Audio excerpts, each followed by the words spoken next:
Está começando Bendito Agro. Explicando o agronegócio e suas tecnologias de um jeito informativo e descontraído.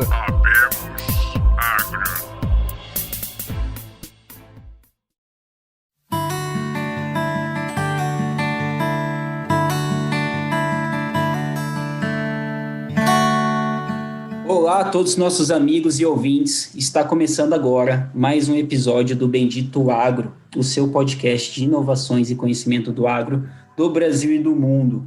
E esse episódio, como todos vocês já sabem, é um episódio especial, mas esse episódio tem aí, a gente está puxando mais para o lado que a gente vem investindo nesses últimos episódios, que é um lado mais de finanças, de economia do agro, que vem acontecendo no mundo do agro, não só de dentro da porteira, mas sim da parte econômica, o que realmente move, o que acorda, como diz meu pai ou meu avô, a primeira coisa que você olha quando acorda é o valor da soja e o valor do dólar. Então, hoje a gente tem um entrevistado aqui que ele estava comentando aqui do currículo dele, eu fiquei impressionado, fiquei até um pouco de inveja, era o sonho de criança, quando eu morei em São Paulo, tem um currículo parecido. Hoje a gente entrevista Fabrício Pezenti. Cara, ele é engenheiro mecatrônico pela Politécnica da USP. Quase que eu falei errado, hein, Fabrício? Não brigue comigo. Ele tem um MBA pelo MIT, exatamente, MIT, aquela famosa faculdade de tecnologia de Boston, onde sai ali dos grandes engenheiros do mundo, né? Quase que eu falei do Brasil. Esse MBA dele teve ênfase em ciência de dados. Ele tem 39 anos, natural de Vitória, cidade maravilhosa, e cofundador da Thrive. Falei certo, Fabrício? Falou certo. Tá certo. Então ele veio aí, ele vai dar uma aula desse novo momento, desse novo mundo de finanças e economia, dessa modelagem financeira que está acontecendo no agro no Brasil. E é isso, pessoal. Fabrício, dá um oi aí para os nossos ouvintes. Boa noite a todos, é um prazer estar aqui. Obrigado, Péricles, pelo convite. Acho que é sempre legal falar desse assunto, sempre legal falar da empresa, contextualizar o que a gente está fazendo e falar um pouco também sobre o mercado como um todo, né? Acho que é uma indústria que carrega o Brasil para frente, cada vez mais interessante. Muita gente agora vindo para poder participar dela e, sem dúvida nenhuma, acho que vale colocar uma pimenta em várias dificuldades que tem no setor e várias oportunidades, principalmente, que tem no setor. Mas, de novo, obrigado pelo convite, Pérez. Fantástico. Pessoal, como vocês perceberam, o Luciano não está presente. Ele mandou uma mensagem aqui para mim, ele estava lá no meio da Bahia, né? Como todos sabem, ele é gerente de um grande grupo lá na Bahia, e cada dia ele tá num lugar diferente. Ele mandou uma mensagem aqui que é o último talhão da sede, dá 1h30, porque eu fiquei impressionado, realmente é uma fazenda muito grande. Então, brincadeiras à parte, então esse episódio eu vou tocar sozinho, então não enjoem da minha voz. E nem da minha. Nem do Fabrício. E antes de começarmos, curtam, compartilhem, lembrem que esse aqui é um projeto privado, meu e do Luciano, a gente vem buscando entrevistar o que existe de melhor, os melhores fundadores, diretores, os melhores pesquisadores. Vocês viram o pessoal da Espanha, dos Estados Unidos, a gente vai ter uma outra surpresa para vocês, vai ter o pessoal da Argentina no futuro, e agora o Fabrício, que também morou nos Estados Unidos. Então, compartilhem, nos ajudem a divulgar esse conteúdo aí para a maior quantidade de pessoas possíveis. Bom, então vamos lá. Fabrício, conta aí o que o Fabrício faz no dia a dia dele, conta aí qual que é o seu trabalho dentro da Thrive. Legal, bacana. Pérez, bom, vamos lá, acho que como todo empreendedor onde as coisas começam efetivamente a caminhar bem, principalmente num momento de scale-up, né, de ramp-up, quando a empresa está efetivamente tomando uma atração muito grande e entrando muito contrato e as coisas acontecendo, o que eu faço no meu dia a dia, de fato, é trabalhar bastante, cara. Acho que mesmo com todo o meu passado de banco de investimento, onde se é renomado, que se trabalha demais, né, definitivamente ser um empreendedor é muito mais. Acho que você não para, não existe sábado e domingo, você tem até que tomar um pouco de cuidado, especialmente com os funcionários, porque senão você acaba tentando puxar todo mundo para o mesmo barco de não parar de trabalhar nunca, e as pessoas precisam descansar. Mas, de fato, realmente eu estou num momento de trabalho bastante intenso, está bem legal, muita coisa nova, e é isso. Acho que no meu dia a dia, trabalho de 5 às 10 aproximadamente, é assim que as coisas têm andado. Fantástico. Normalmente, quando as pessoas me falam isso, é porque eu sei que está tudo indo muito bem. Mas aqui a gente comentou um pouco, né? Realmente você tem um background de currículo fantástico, mas eu acabei não mencionando o que é a Thrive, entendeu? O que é? Nos ajuda a entender, sintetizar o que a empresa faz. Bacana. Bom, vamos lá. Eu gosto sempre de falar que a Thrive, ela traz um conceito razoavelmente, vamos dizer, comum no mercado de fintechs de crédito, só que para um setor fundamentalmente muito mais complicado. Por que eu falo sempre isso? Porque quando você está tentando endereçar um problema de crédito, onde você identificou que de um lado existe uma demanda gigantesca por dinheiro, e do outro lado existe uma oferta potencial por dinheiro, e eles não se encontram, ou seja, que efetivamente as coisas não estão dando certo, você vai tentar montar alguma forma de diminuir o gap de informação e de conectividade entre essas pessoas. Foi assim que há mais de 15 anos, ou por volta de 15 anos, na verdade, surgiu a Lending Club, né, que eu chamo a tataravó das fintechs de crédito. A Lending Club foi fundada nos Estados Unidos, com essa lógica de, bom, se tem gente querendo emprestar e se tem gente querendo tomar dinheiro, vamos criar uma estrutura tecnológica para elas se encontrarem no meio do caminho. A ideia é linda, mas é muito mais difícil do que parece. E evoluiu muito. Eu acho que essa é que é a grande verdade. Tem muitos papers, inclusive, que valem a pena ser lidos sobre a história da Lending Club, sobre a história da Prosper, que pode não ser talvez a tataravó, mas está ali perto, talvez seja a irmã dela. E isso realmente diz bastante sobre como que a tecnologia tentou endereçar o problema de emprestadores e tomadores se encontrarem. O que a gente fez como cofundadores da Thrive foi falar, ok, isso precisa ser aplicado para o agrícola. Definitivamente é um problema que a gente tem, é um problema que do ponto de vista de transparência de risco de crédito é muito maior do que nos outros setores, e com as tecnologias atuais, com a forma como principalmente o mercado de crédito começou a se desenvolver para o lado de deixar os dados falarem por si só, vamos chamar assim, um jeito bonito de chamar, de explicar o que é machine learning, é falar isso, é deixar os dados falarem por si só, a gente entende que está na hora de aplicar para a agrícola também. Não, fantástico. Acho que esse cara ele já veio aqui entrevistado, né? Mas a gente tem alguns amigos produtores, eles comentaram que existem grupos e grupos, né? E no Mato Grosso virou comum RJs, tá? E recentemente a cada semana a gente recebe uma RJ e normalmente as RJs do Mato Grosso são de impressionar qualquer um em São Paulo. Então, o que a gente comenta muito? Então, tem muito grupo bom que é tratado com o mesmo risco de crédito que um grupo que tem ali, vamos dizer assim... Vou dar um exemplo, vamos lá. 2 produtores de algodão, um produtor que tem uma média histórica crescente de economia e de aprimoramento de maquinário bem consistente, o outro grupo está alavancado, ele sempre não consegue conter toda essa alavancagem de crescimento de áreas, e consegue sempre estar muito bem de média. E o algodão tem um banco famoso que chama-se Rabobank, que sempre empresta para esses produtores de algodão, tá? E, normalmente, o nível da dívida de juros é o mesmo para ambos os produtores, porque a garantia é real, a garantia da terra. Só que existe a diferença de risco, ela é muito grande entre esses 2 produtores. E é mais ou menos nesse estilo de trabalho que vocês estão atuando, ou vocês estão indo... vamos dizer assim, o cliente de vocês é um banco estrangeiro, ou um fundo de investimento, ou um banco nacional, ou o cliente de vocês ali, eu estava lendo no site de vocês, são os médios produtores. Como que funciona? Legal, deixa eu tocar em vários pontos que você mencionou aqui, que eles são relevantes para entender até mesmo aonde a tecnologia deveria, num primeiro momento, atingir, tá? Você mencionou o caso do Rabobank, né? O Rabobank, ele é um banco que ele tem como estratégia mirar no topo da pirâmide de produtores do ponto de vista de tamanho.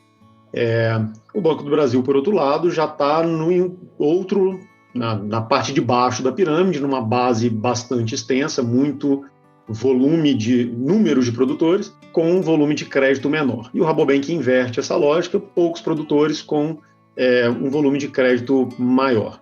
Esses 2 pontos da pirâmide, esses 2 extremos da pirâmide, eles hoje já são endereçados de uma maneira vamos dizer, quase que apropriada, tá? O que eu quero dizer com isso? Se você é um banco grande como o Rabobank, faz sentido você pegar o seu avião e passar uma semana dentro da fazenda do cara, entendendo a fundo o que está acontecendo ali. Pegar detalhes de balanço, fazer eventualmente alguma consultoria administrativa, alguma gestão financeira para poder ajudar o cara. Por quê? Porque você vai dar muito dinheiro para ele, tá? Então isso começa a fazer sentido do ponto de vista de retorno, porque você pode gastar o seu tempo de vários recursos seus, vamos chamar assim, para você ir lá e dar esse dinheiro maior. Eu ainda não acho que está na hora de você substituir esse tipo de análise de crédito do grande produtor, do grande grupo, por uma análise de risco de crédito escalável, né? Tecnologicamente falando, em que você toma uma decisão em questão de minutos, tá? Por quê? Porque você tem o meio da pirâmide, né? Uma quantidade gigantesca de produtores no meio da pirâmide, que eles têm exatamente o problema inverso do topo, que é o quê? Eles não têm uma quantidade, um volume financeiro de empréstimo potencial tão grande que faça sentido muitos dos emprestadores da Faria Lima pegarem um avião para poder ir lá e entenderem os caras em detalhe. E o tempo de análise, às vezes, de um produtor grande, de um médio, se você for fazer do mesmo jeito, é o mesmo. Você vai dar atenção para quem? Para o grande. Então, naturalmente, você acaba tendo uma falta de crédito no meio da pirâmide brasileira, que é onde você tem principalmente as revendas, as cooperativas, as grandes químicas, as menores também, principalmente, e as tradings, né, que também tem um volume bastante significativo, que é onde elas atuam. Então, isso daí já endereça a segunda parte que você falou. É para esse tipo de emprestador, que nós falamos aqui de Rabobank de um lado e Banco do Brasil do outro. São dois bancos com dinheiro, com estrutura e com histórico de fazer crédito bem, especialmente para o agro, nesse caso. Agora, quando você vai para o meio da pirâmide endereçado por quem não é banco, por quem, em geral, foca os recursos deles em vendas, assistência técnica, investimento em desenvolvimento de pacote tecnológico para o agro. Esses caras eles não focam em fazer uma parte de crédito tão bem quanto um banco foca em fazer tão bem, porque afinal de contas é um banco. Estes são os nossos clientes principais. São aqueles que são grandes credores do mercado agrícola brasileiro, sem serem instituições financeiras. Entendi, faz muito sentido.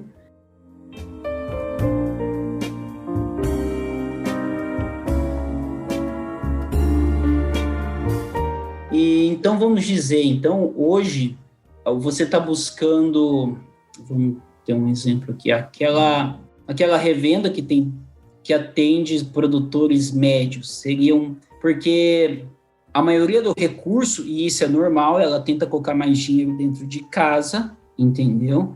A maioria do recurso é usado para ter vendedores, para comprar uma semente, é usada para comprar uma semente à vista, antecipada para ter um melhor custo de matéria-prima, de insumo, para depois conseguir revender. Ela não gasta tanto recurso e tanto tempo, primeiro porque para ela não faz tanto sentido, porque ela é só uma, apesar de ela ter uma equipe interna. Então você está focado nessas revendas que atendem os médios clientes, que muitas vezes passam despercebidos e correm mais riscos do que o necessário. E tem motivos diversos por isso, tá, Péricles? Acho que vale a pena sempre mencionar isso.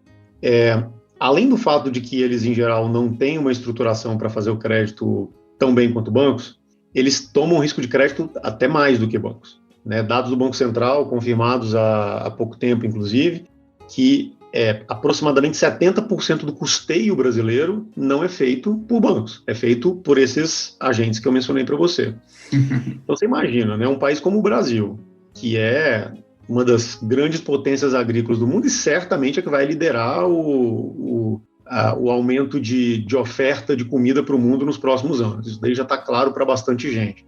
Ainda não ter um mercado financeiro bem estruturado dentro de casa, fazendo a oferta de crédito para os produtores, isso realmente gera problemas, né? Problemas que vão desde gestão de crédito e, consequentemente, de poder ter problemas de balanço por causa disso, como problemas de custo.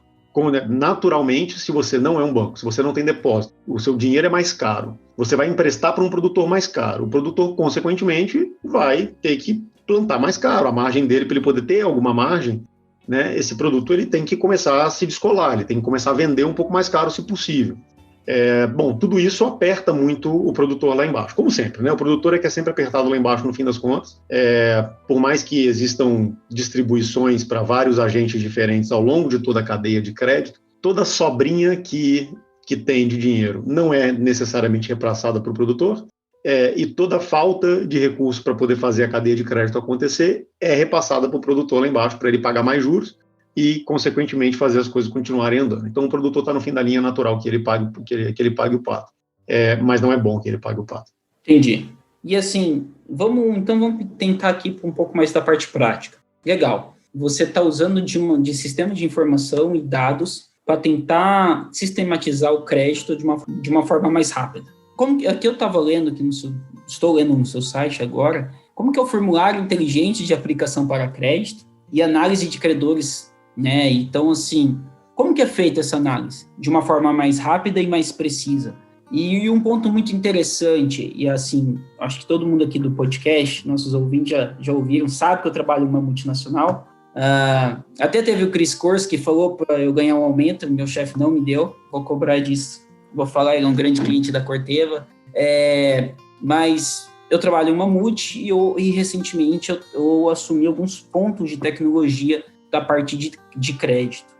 E um grande problema nosso é que existe um grande descasamento da central em São Paulo com o que acontece no campo.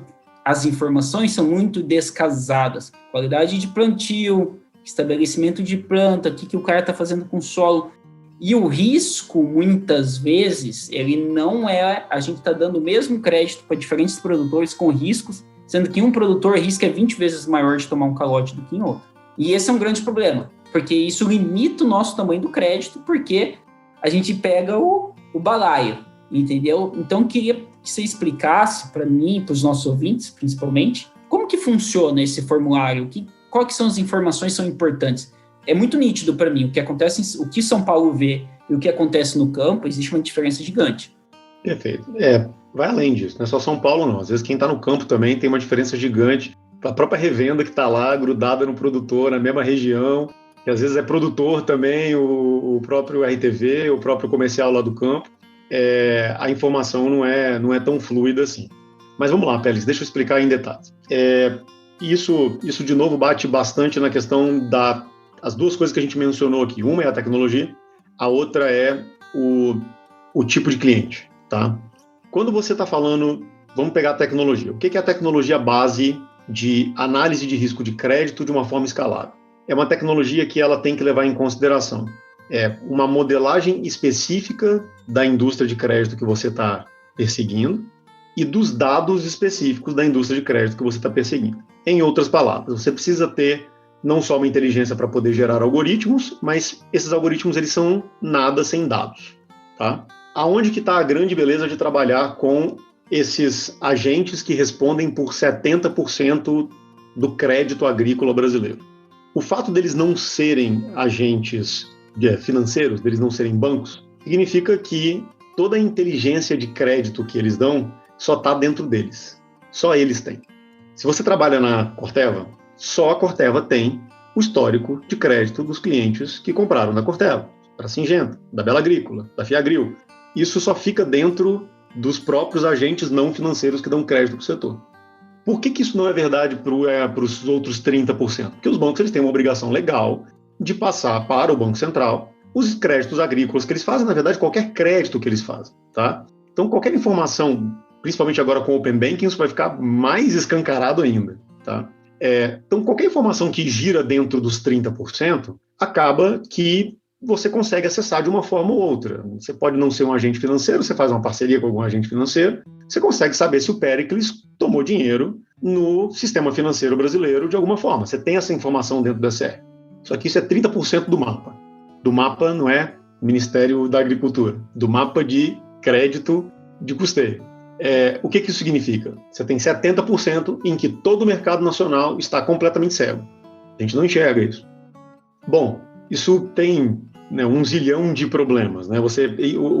O que eu sempre falo aqui que a dificuldade maior de você avaliar a capacidade de pagamento não está em avaliar se o cara ele vai ter produtividade, se ele vai ter um preço decente e se o custo de produção vai estar dentro do esperado. Esses 3 componentes da capacidade de produção do produtor, eles são super relevantes, mas esses você consegue fazer algum tipo de premissa, ou ir atrás de uma maneira bem boa. Uhum. Como é que você faz com o endividamento? Esse é o grande problema. Exato. Né? Então, se você não tem um histórico de endividamento, se você não tem uma foto muito bem feita do endividamento do produtor, você cai naquele problema inicial, inclusive, que você mesmo mencionou. Às vezes parece que as coisas são muito parecidas, você tem o mesmo produtor de algodão no mesmo lugar, né, do mesmo tamanho, a capacidade de pagamento deles provavelmente vai ser muito parecida. Só que o endividamento desse cara vai efetivamente dizer se ele vai ter essa capacidade de pagar depois, tá? Exato. Então, por que eu estou mencionando essa história toda? Tá? Pelo fato do cliente. Por que faz muito sentido trabalhar com esses agentes não financeiros, né, os não bancos? Porque eles guardam uma informação, eles guardam uma qualidade de dados, né? Na verdade, nem uma qualidade, que nem todos têm qualidade de dados, mas uma informação ali nos dados de crédito deles que ninguém mais tem acesso. Então, por isso, a gente fez o famoso Me Ajuda a Te Ajudar, né? Que é, cara, você tem o famoso novo petróleo, não adianta você ter um novo petróleo se você não enfia a furadeira ali, se você não coloca, né, a broca para poder tirar o petróleo, não adianta você ter o dado, né? O dado ele só serve se você o processa. Então, a gente entrou e falou, olha, faz todo sentido, a gente tem um sistema de crédito de ponta a ponta, isso é a base do nosso modelo de negócio, é um sistema de crédito que ele vai desde a aplicação de crédito junto ao produtor lá na ponta com o RTV, até o pagamento de crédito, né? No meio do caminho tem um monte de coisas, só que esse sistema, o que ele faz? Ele auxilia o emprestador não financeiro, revendas, cooperativas, tradings, etc., ao mesmo tempo que auxilia a gente a fazer uma modelagem de crédito para este mesmo cara, porque, afinal de contas, a gente agora vai ter acesso aos dados que só ele tem, ninguém mais tem, né? Essa parte é super importante, porque parece talvez difícil pensando num primeiro momento, mas num mundo em que os dados são o principal ponto de diferenciação, onde todo mundo está indo atrás de dado para poder fazer modelos de negócios que são escaláveis e defensáveis, existem diferentes tipos de dados. Existe o dado que todo mundo tem acesso, que rapidamente comoditiza.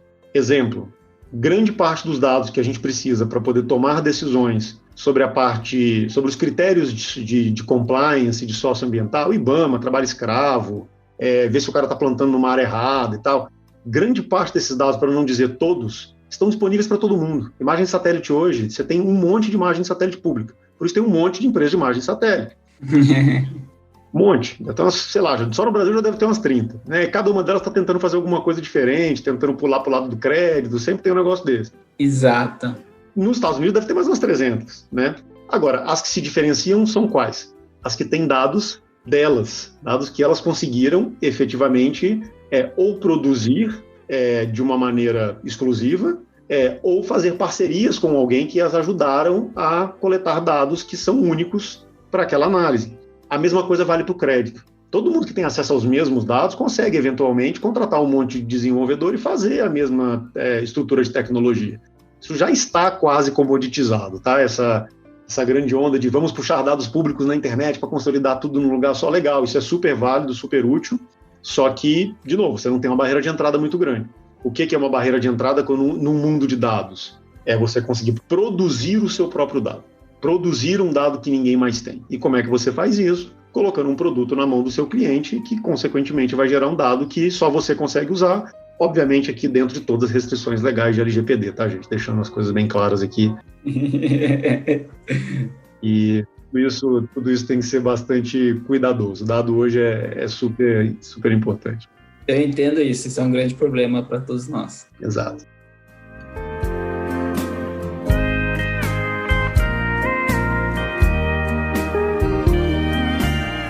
Não, fantástico, assim, eu sempre gosto de tentar resumir, porque...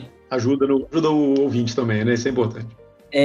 Basicamente, você busca dados internos com os dados externos para uma melhor tomada de decisão. Perfeito. Esse é o básico, tá? É claro que, pelo amor de Deus, tem muito mais coisas por trás, mas isso é um ponto, eu vou puxar aqui algo, assim, que eu vejo, eu conversei bastante A gente teve um outro episódio com uma empresa chamada Neofield, do Ricardo Sobré, não sei se você conheceu ele ou não, também é uma pessoa fantástica, e ele desenvolveu um sistema com 19 sensores que vão no solo. Esses 19 sensores têm chuva, umidade, capacidade de troca do solo, temperatura, medição de graus, dias de pressão. É um sensor realmente assim.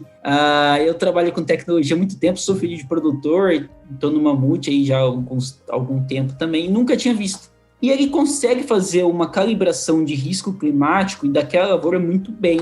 Só que você falou algo aqui muito interessante, que se mede muito pouco e normalmente chega a ser engraçado, por nível de boato algumas vezes, é o endividamento dos grupos, das pessoas, dos produtores. E as pessoas continuam se emprestando. Então, assim, a gente chega a níveis de qualidade de dados do campo altíssimos, e eu tenho que dar parabéns, o Brasil está fazendo isso muito bem, muito pareado com lá fora. Só que o nível, a qualidade de entender e se aquele produtor está endividado de uma forma de alto risco ou de baixo risco, as empresas não têm. Então, assim, como que você faz né, para conseguir mensurar? Você pega além dos dados internos, você citou algumas empresas que são daqui do Mato Grosso, você citou até mesmo o caso da Fiagril, que foi vendida para um grupo chinês. Mas como que você faz? Você pega vários clientes diferentes e consegue mais ou menos mais o que existe de informações dos bancos e tenta mensurar o risco de dívida? Ou é mesmo só informação interna daquela revenda ou daquele prestador, aquele cara que dá o crédito dentro desses 70%? Perfeito. Bom, vamos por partes. Eu falo muita coisa, foi mal. Eu falei que ia ser um resumo e acabei falando mais. Não, vamos lá. Eu acho que primeiro eu vou fazer o resumo que você pediu. Eu gosto de resumir hoje a nossa forma de atuação da seguinte maneira, fica super claro. Eu hoje explico que a Thrive tem 3 camadas. Imagina uma cebola, tá? Camada inicial é modelagem de risco de crédito. Essa é a base de tudo, esse é o centro. Em cima dessa modelagem de risco de crédito, a gente construiu um sistema de gestão de crédito, tá? Em cima desse sistema de gestão de crédito, na terceira e última camada, a gente constrói estruturação financeira para o setor. Como é que é a direção? Os dados são embarcados dentro de um sistema para fazer modelagem.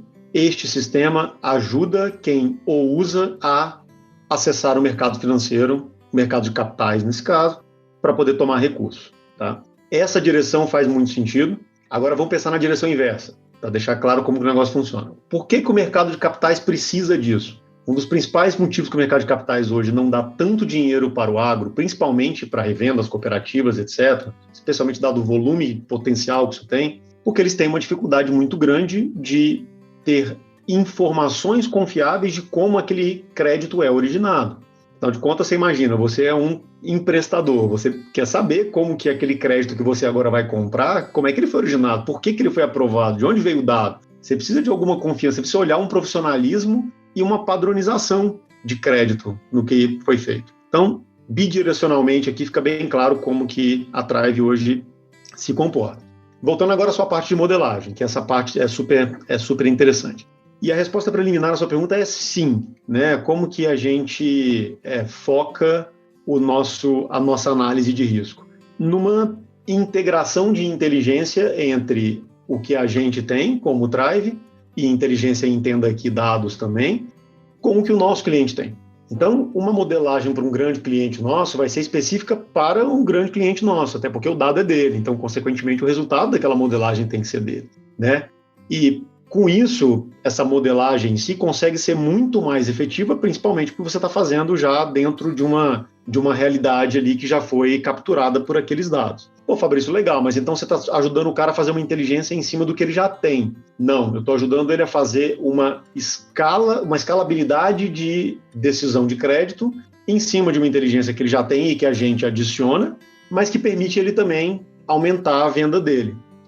Permite ele para novas regiões, porque a gente expande essa modelagem para novas regiões. Então, assim, de novo, lembra sempre que a lógica aqui é modelos que estão alimentando uma análise de risco cada vez mais confiável e escalável para poder permitir que esse cara acesse o mercado financeiro. Por que ele precisa acessar o mercado financeiro? Porque quanto mais ele usa o balanço dele para poder dar o crédito para o produtor, menos ele tem espaço para poder vender o produto para o produtor, que no fim das contas é o objetivo de todo o canal de distribuição, é vender insumo, vender semente, vender fertilizante. Se você não tem balanço suficiente para poder vender para o seu produtor, você limita a sua capacidade de venda.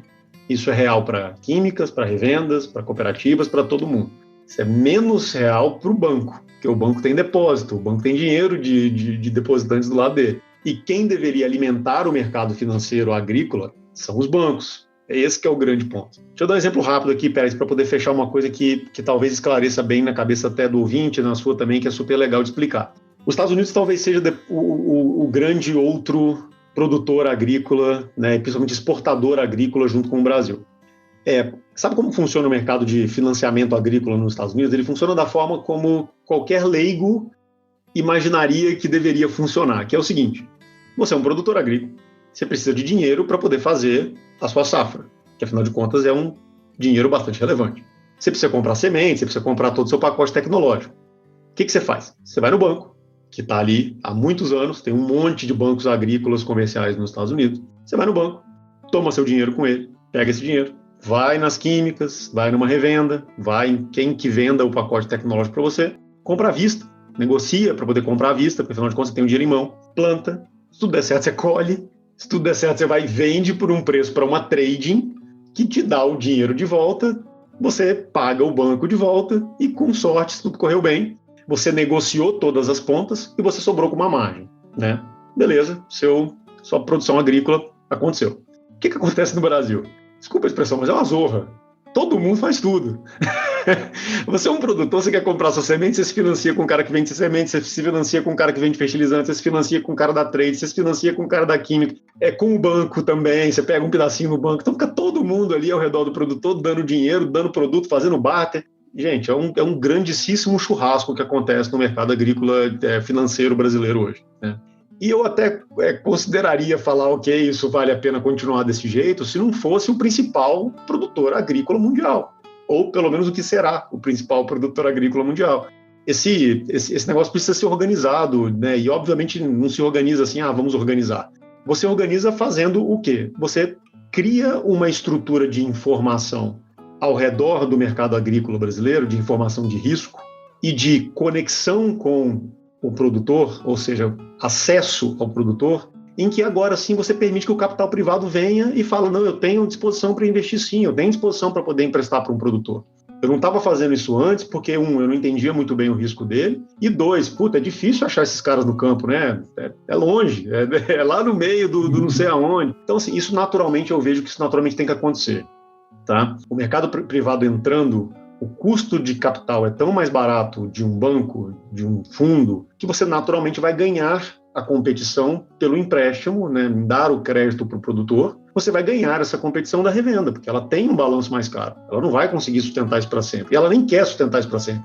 Ela quer vender o produto dela, ganhar a margem dela da venda do produto e, ok. Estou falando aqui, gente, de uma maneira muito simplista, tá? Tem exceções de todos os lados, tem revendas que gostam muito do componente financeiro da produção agrícola. A maior parte delas não gosta, faz porque é obrigada.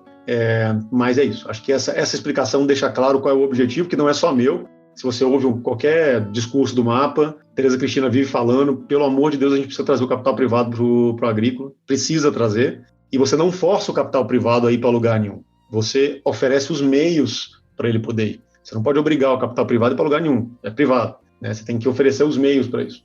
E é assim que a gente resolveu endereçar esse problema.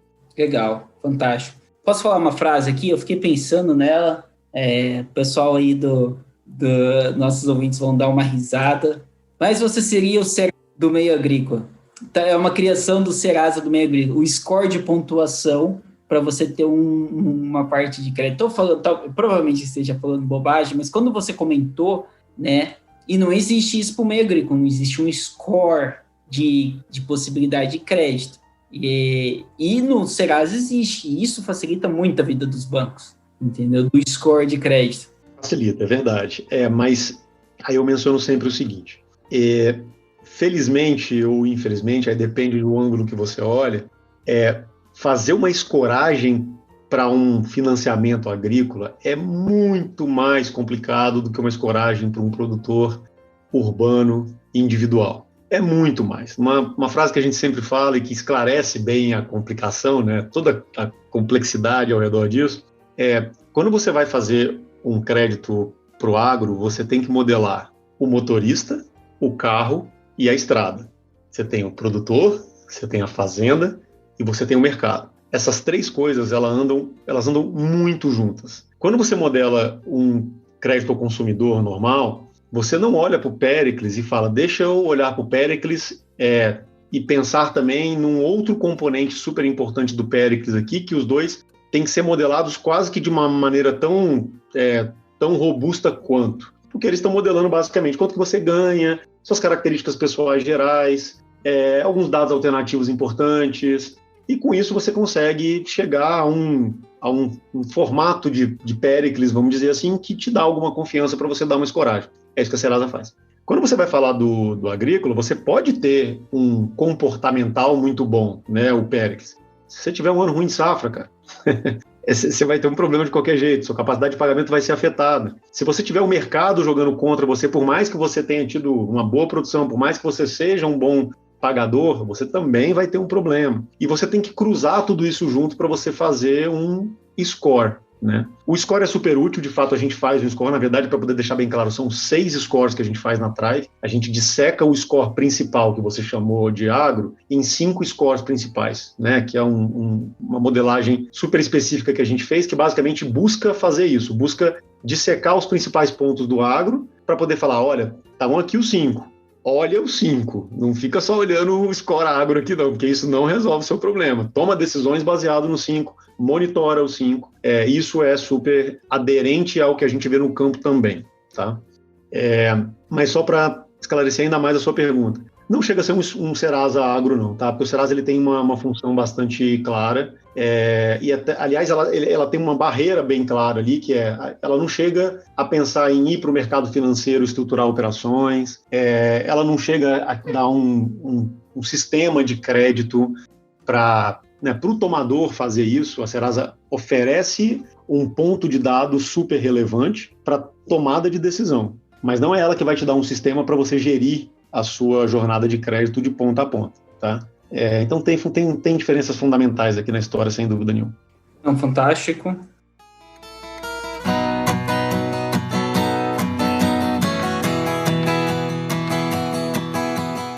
Fabrício, você pode abrir para a gente quais que são esses 5 scores, os nomes? Em breve, a gente tem aberto para os nossos clientes, mas basicamente ele está em processo de patente agora e a gente tem visto um movimento muito grande para o mercado de agrofintech, então a gente tem evitado, né, algumas dessas coisas. Mas são coisas é um jeito bastante claro de ver por que um produtor poderia não pagar. Foi até engraçado uma vez a gente fazendo o nosso pitch para um cliente, e ele falou, não, você não precisa me contar por que um produtor não vai pagar, não, eu sei. Ou aconteceu isso, ou isso, ou isso, ou isso, ou isso. Ele citou os 5 pontos que são exatamente, né, os grandes grupos de, vamos dizer, problemas que aquele produtor pode ter para as coisas não acontecerem. Tem algumas coisas muito óbvias, né? O agronômico é um deles, sem dúvida nenhuma. Né? O climático é outro. Mas o climático entra no agronômico, né? Esse que é o ponto. Eu quero dizer o seguinte, entendi. Todo componente ao redor do que eu chamei aqui de carro, lembra que eu falei motorista, carro e estrada? Quando a gente fala do agronômico, nós estamos falando do carro. Né? Assim, o que o cara está usando ali para poder fazer a corrida dele, né? E aquele carro, o cara de repente é um piloto espetacular. Você colocar o Schumacher num Fusca, cara, você não vai para lugar nenhum, não adianta. Então, assim, é um dos componentes super importantes que você tem que olhar, mas a gente coloca o agronômico dentro de um contexto único, um monte de pontos de dados ali no meio, inclusive o climático, inclusive solo, tem um monte de coisas ali no meio, mas a gente entrega como um componente único. Aí os outros a gente vai compondo depois. Perfeito. Não, realmente está sendo uma aula. A gente vem buscando entrevistar vários outros. Nós entrevistamos economista-chefe da Ativa, recentemente entrevistamos um dono de uma corretora de grãos no Mato Grosso. Estamos aí focando um pouquinho mais em finanças, porque é uma tendência, tá? E isso é algo interessante como funciona o mercado, que existia uma tendência muito grande de agricultura digital, e eu falo isso muito, né? Sempre me perguntam, Pérez, o que você vê de agricultura digital? Eu nasci da agricultura digital há 6 anos atrás. eu vejo que consolidou. Então, assim, eu até estive com um grande grupo recentemente, eu falo isso muito dentro da empresa, que quantas empresas vocês ouviram falar novas de agricultura digital há 3 anos atrás? Umas 30, 40. 2 anos atrás, umas 10, 15. E ano passado, acho que uma ou outra, e esse ano nenhum. Então, assim, existe uma consolidação de mercados e oportunidades. Começou com a agricultura digital, a gente viu grandes players falando, né? Feedview, Granular, Strider, entre outros, lá nos Estados Unidos também. E hoje se vê em uma outra nível que vem as fintechs para o agro, fundos de investimento no agro. A gente viu a XP lançando um que teve muito sucesso, o BTG lançou 2, um para armazenagem e outro para produtores mesmo. É extremamente interessante o modelo. Acho que tem algumas pegadinhas ali pro produtor, por sinal. E além da fintech para o agro, também se fala muito de biológicos para o agro, né? Então, assim, pelo menos esse é o meu ponto de vista de consolidação. Para onde estão indo as inovações que ocorrem dentro do agronegócio mundial hoje? É natural. Esse movimento é natural, né, cara? Em qualquer indústria.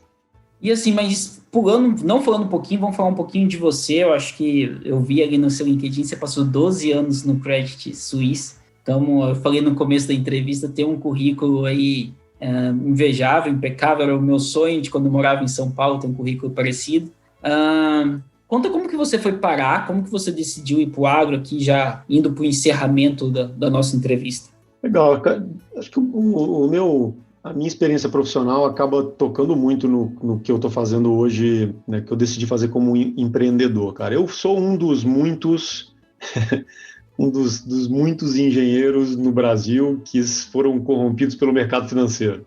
Da minha sala de mecatrônica de 60, deve ter ido no máximo uns 5 fazer engenharia do jeito que se entende engenharia, né? Porque você pode falar engenharia de um conceito mais amplo, mas como se entende de engenharia mecatrônica, acho que deve ter uns 5, não deve ter mais do que isso.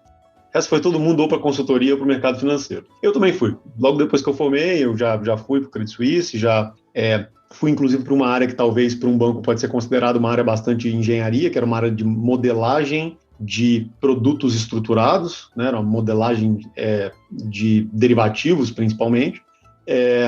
Logo depois eu fui para a mesa de operações, fui trader durante um bom tempo também de derivativo, né? Fiz derivativo de câmbio, derivativo de juros, participava também da estruturação de operações de crédito, e foi quando eu fui para a mesa de operações de crédito, efetivamente, uma mesa de operações estruturadas que a gente fala. Ali eu comecei a ver o que foi o grande trigger, né, para poder falar, ok, tá na hora de eu pensar em alguma coisa diferente. Que era o quê? Eu tinha uma responsabilidade de fazer venda de créditos nossos, créditos que eram estruturados na nossa mesa para o mercado. Então, eu viajava o mundo para poder vender créditos estruturados pela gente, fazia principalmente offshore. E eu percebia uma demanda muito violenta por agrícola, né? E dinheiro de verdade. Era comum eu viajar para poder tentar vender uma operação de 30 milhões de dólares, e aí você batia num banco chinês e falava, cara, não me procura se você não tem pelo menos 100 milhões de dólares aqui para poder me oferecer, porque a gente tem que colocar muito dinheiro para fora, que senão não vale a pena nem olhar. E falava, pô, mas por que não tem operação agrícola aqui, cara? Você é brasileiro, você devia estar aqui sentado com um portfólio de operação agrícola na minha frente gigantesco. A gente está interessado nisso. E realmente não tinha, né? E não é só pelo banco que eu trabalhava, não. Todos os bancos, tá? Em geral, você vê isso no mercado hoje. Se você pegar o volume de CRI com o volume de CRA, o volume de FI, comparado com o volume de FDICs que tem recebíveis do agro, é muito menos no agrícola do que tem em quase todas as outras indústrias. Então foi aí que eu falei, cara, tá na hora de ver o mundo, ver como é que as coisas estão acontecendo, sair do banco para poder estudar. Foi aí que eu fui pro MIT. Para mim já estava claro a ideia de que eu tinha que endereçar com tecnologia uma falta de crédito em alguns setores, e o agrícola ficava muito na minha cabeça, apesar de eu não ser agrícola de formação, não sou agrônomo, não sou nada disso, mas, bom, não dá para cobrir todos os buracos, né? Aí o que eu fiz? A minha cofundadora, que fundou junto comigo a empresa, que, diga-se de passagem, é a minha esposa, ela sim é agro. Ela é agro até, né, desde o começo da carreira dela, mesmo tempo de experiência só no agro, várias empresas grandes, e ela via o outro lado. Ela sempre brincava, falava que vocês bancários, banqueiros, que o seja, vocês não têm a mínima ideia de como fazer análise de risco de crédito agrícola. Desculpa, vocês são tapados para fazer análise de risco de crédito agrícola. E eu, do meu lado, me defendia, falava, você não sabe quanto que é difícil dar dinheiro para o agro, né? O quanto que você não tem informação, você não sabe exatamente o que está acontecendo lá. você tem que se proteger com muita garantia, você coloca 200% de garantia para poder se proteger do fato que você não sabe o que você está fazendo, você está dando dinheiro, mas você não sabe exatamente o que você está fazendo, então o que você faz? Você coloca 200% de garantia, que aí pelo menos você tem certeza que você não vai ter problema. E nessa lógica a gente decidiu endereçar esse negócio com tecnologia. Acho que essa é a história de como a gente chegou aqui. É a famosa garantia real. Quem manda é garantia real.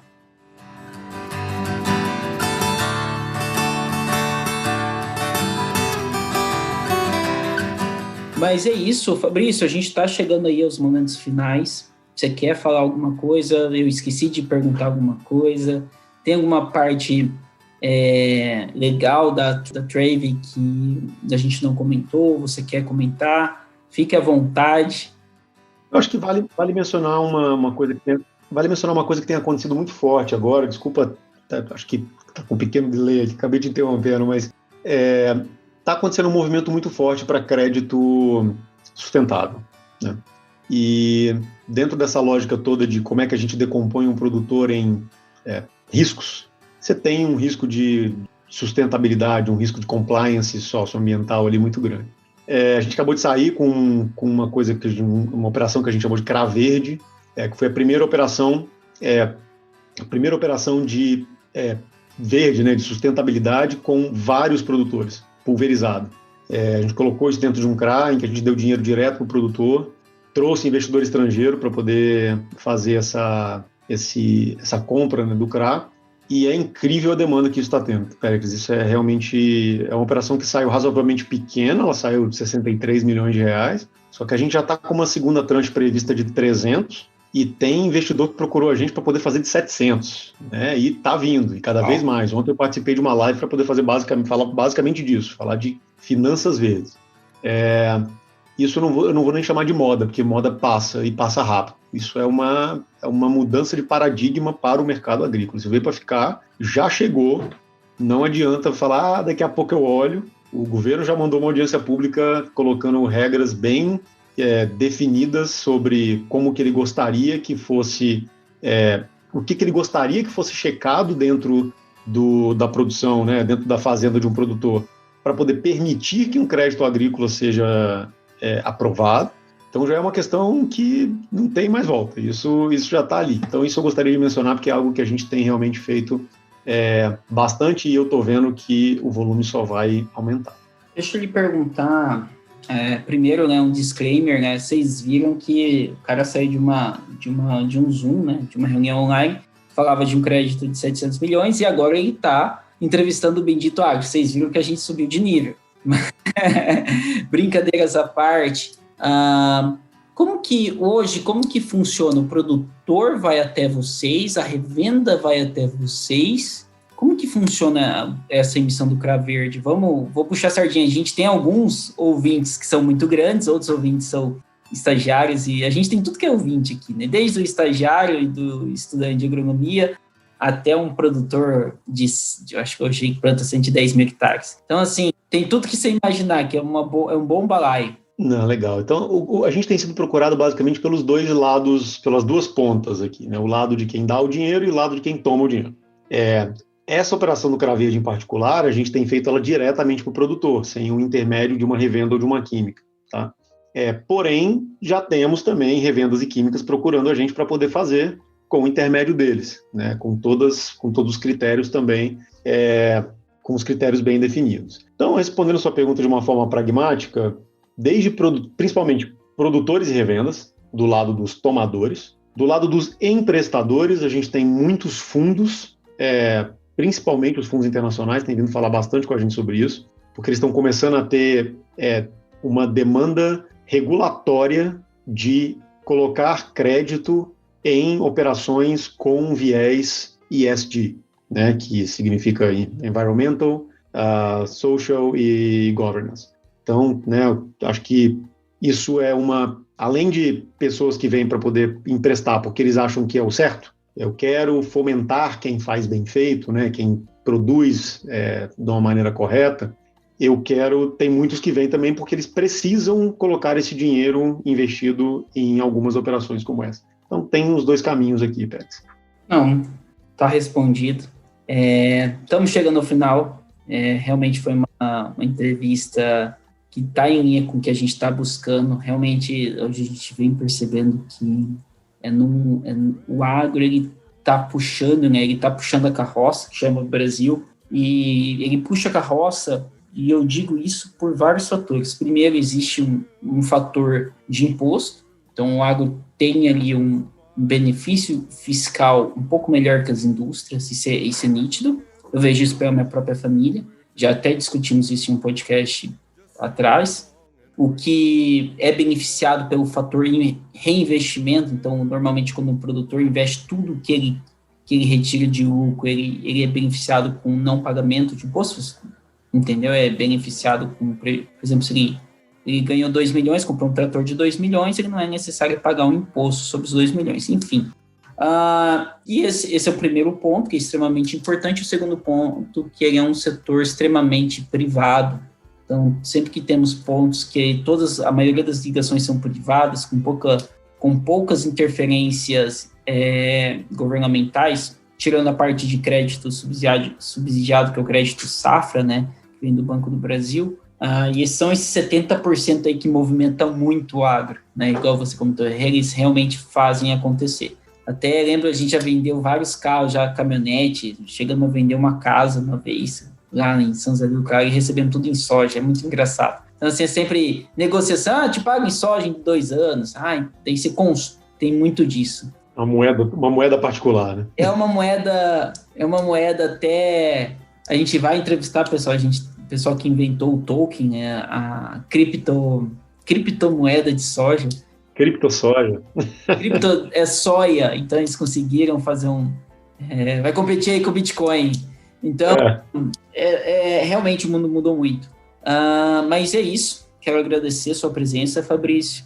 Agradecer a presença a todos os ouvintes que estão aí ouvindo enquanto lavam a louça, enquanto dirigem, enquanto estão viajando, provavelmente dentro de um carro, porque hoje de avião tem poucos. Então, agradecer a sua presença e por toda essa aula que você deu para nós. Eu que agradeço, Pérez. Foi muito bom.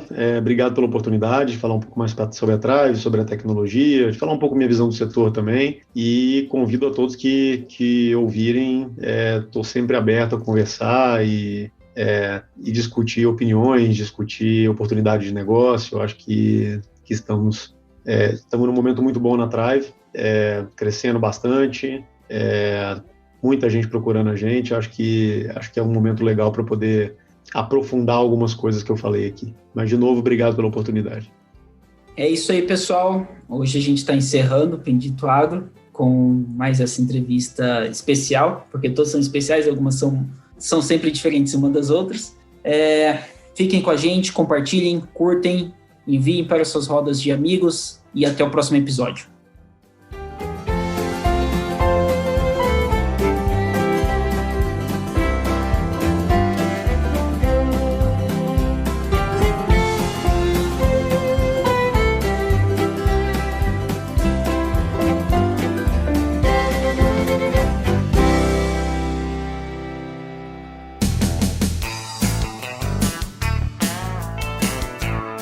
Você ouviu Bendito Agro. Acompanhe o nosso programa nos principais aplicativos de podcasts e fique por dentro das tecnologias envolvendo o agronegócio.